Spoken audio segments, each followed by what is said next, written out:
नमस्कार। आज हम जिस राजनीतिक तूफान की गहराई में उतरने वाले हैं ना, उसने पूरे देश को बिल्कुल हैरान करके रख दिया है। तमिलनाडु की पॉलिटिक्स में इस वक्त कुछ ऐसा हो रहा है जो शायद ही किसी ने सोचा था।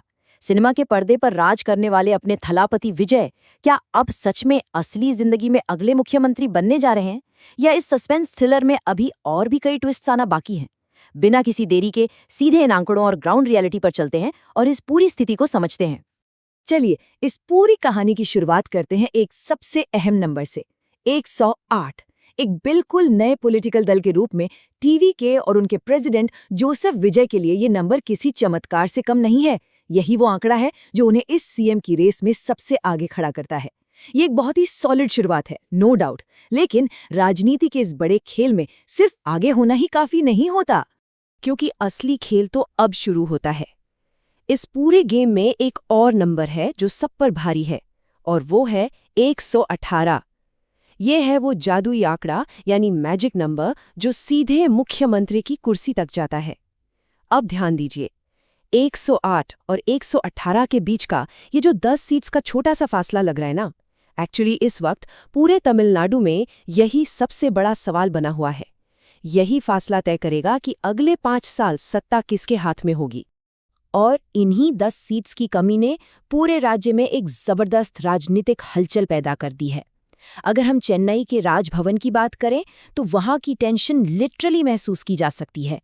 Governor RN. रवि और टीवी के प्रेसिडेंट विजय के बीच घंटों तक बंद कमरों में मीटिंग्स चली हैं।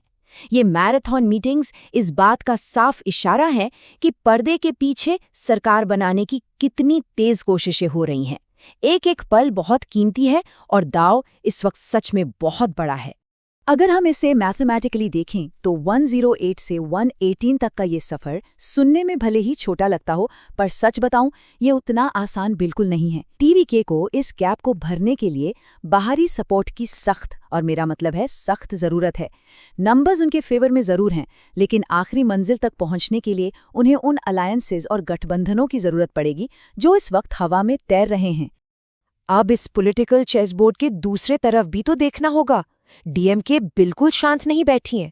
रिपोर्ट्स की माने तो स्टालिन और डीएमके पर्दे के पीछे एक बहुत बड़ी स्ट्रैटेजी बना रहे हैं ताकि टीवीके के इस मोमेंटम को, इस विजय रथ को रोका जा सके। ये कंप्लीटली एक रणनीतिक शतरंज बन चुकी है जहां टॉप लीडर्स अपना हर एक कदम फोंक कर रख रहे हैं। अब डीएमके जिन ऑप्शंस पर विचार कर रही है वो और भी ज्यादा चौंकाने वाले हैं। सोचिए, क्या हम तमिलनाडु में एआईएमडीके और डीएमके को एक साथ आते देख सकते हैं? जो पार्टीज दशकों से, लिटरली सालों से एक दूसरे की सबसे बड़ी कट्टर दुश्मन रही हैं, उनका साथ आना किसी पॉलिटिकल अर्थक्वेक से कम नहीं होगा। या फिर क्या फ्लोर टेस्ट को रोकने के लिए कानूनी दांवपेच खेले जाएंगे? जो भी हो, ये कदम राज्य के राजनीतिक इतिहास को पूरी तरह से पलट सकते हैं। तो अब यहाँ सबसे बड़ा सवाल आता है, इस पूरे गेम में सबसे अहम कड़ियां आखिर हैं कौन? यहाँ एंट्री होती है हमारी छोटी पॉलिटिकल पार्टीज की। इन्हें हम सच में असली किंग मेकर्स कह सकते हैं। देखिए, जब किसी बड़ी पार्टी को मेजॉरिटी के लिए बस मुट्ठी भर सीट्स की जरूरत होती है ना, तो अचानक से इन छोटी पार्टीज का पावर कई गुना बढ़ जाता है। यही वो चाबियां हैं जो 118 के उस बंद दरवाजे को खोल सकती हैं। तो इस वक्त जो सबसे महत्वपूर्ण सवाल सबके दिमाग में है वो ये है कि क्या कांग्रेस के पास जो 25 सीट्स हैं वो इनके लिए काफ़ी होंगी? क्या कांग्रेस का साथ आना पूरी पिक्चर बदल देगा? अगर थोड़ा गहराई से सोचें तो ये एक बहुत बड़ा पेंच है, क्योंकि अगर टीवीके और कांग्रेस दोनों पार्टीज मिल भी जाएं, तब भी क्या वो 118 का जादुई आंकड़ा पूरा हो रहा है?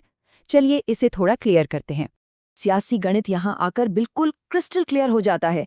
देखिए, टीवीके के पास है 108 सीट्स। अगर कांग्रेस अपनी 5 सीट्स उसमें जोड़ भी दे तो टोटल बनता है 113। फिर भी मंजिल से 5 कदम दूर। लक्ष्य तो 118 का है। यही वजह है कि सबसे अहम मुद्दा ये बन गया है कि कौन सी छोटी पार्टीज जैसे वीसीके या लेफ्ट उन्हें सपोर्ट कर सकती हैं। ये पार्टीज अचानक से इस पूरे खेल की सबसे पावरफुल किंग मेकर्स बन गई हैं। इनके समर्थन के बिना मैथमेटिकली सरकार बनाना लगभग नामुमकिन दिख रहा है। आखिर में इन्हीं पार्टियों का स्टैंड तय करेगा कि ये बाजी कौन मारेगा। इस पूरी अनिश्चितता और टेंशन का असर जमीन पर आम जनता में साफ देखा जा सकता है। एक तरफ तो एक नए बदलाव को लेकर लोगों में जबरदस्त एक्साइटमेंट है, तो दूसरी तरफ इस पूरे खींचतान की वजह से जनता में एक दबा हुआ गुस्सा भी पनप रहा है। जब तक बड़े नेता अपना आखिरी पत्ता नहीं खोलते, सबकी सांसें अटकी हुई हैं। ये अगले कुछ घंटे सच में बेहद नाजुक हैं, गेम चेंजिंग होने वाले हैं, जहां स्थिति किसी भी पल बदल सकती है। इन सभी स्ट्रैटेजीज और नंबर्स को डिटेल में समझने के बाद एक आखिरी सवाल वहीं रह जाता है। क्या इस बार तमिलनाडु की राजधानी में किसी बिल्कुल नए चेहरे की एक नई राजनैतिक शुरुआत होगी, या फिर पुरानी और अनुभवी पार्टियां एक बार फिर अपना दबदबा कायम रखने में कामयाब हो जाएंगी? इस ऐतिहासिक राजनैतिक थ्रिलर का अंत क्या होगा, इस पर पूरे देश की निगाहें टिकी रहेंगी। हमारे साथ इस विश्लेषण में जुड़ने के लिए धन्यवाद।